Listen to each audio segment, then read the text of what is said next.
CPI came out today. What is it? March 12th. Came out good. Numbers look better than expected. It performed better than expected, but let me tell you, in the end, this CPI report doesn't happen to mean anything. So before I explain that, let's go ahead and look at the report and let's see what it's telling us. All right, so let's go ahead and take a look at the report itself.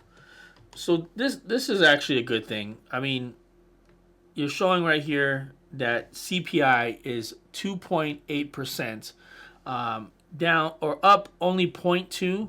If you can see, the last 3 months it's been ticking. So right here is when the Fed was talking about possibly lowering the Fed funds rate because it's looking like we got it under control. But then November came, December came, January 0.5%, and finally in February 0.2%, month over month inflation, leading to a unadjusted 12 months end of 2.8% for the year. All right, so let's go ahead and look at what matters more than actual inflation. Remember, the Fed cares more about core inflation than actual CPI itself. So they're looking at core, which is less food and energy. Actually, let me change this to core right here, less food and energy. What they're saying here is core is up 3.1% year over year. They're trying to get that to a 2% number. Obviously, they're very far from doing that. Historically speaking, 3% year over year is good. Historically, the problem is just come off a bunch of inflation the last 3.5 years.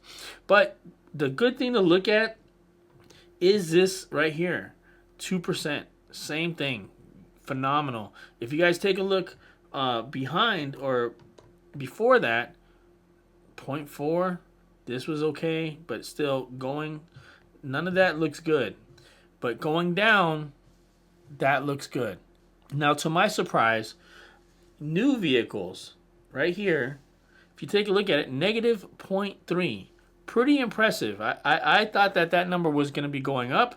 That's actually showing a negative. Commodities, less food and energy commodities. That's okay. That's pretty good. Negative. Let's go with that. Unfortunately, shelter, that's a big flop. That's a big miss. What is that at? If I follow that along, 4.2. Services, less energy, 4.1. And transportation services, that's a killer. But overall, the CPI report came in with better numbers than expected. Now to the part where it doesn't mean anything. Because none of these numbers have anything to show or anything to do with the fact that none of these numbers show anything to do with tariffs. Okay, so tariffs have been put in the last couple of days. We don't know how that's going to play out.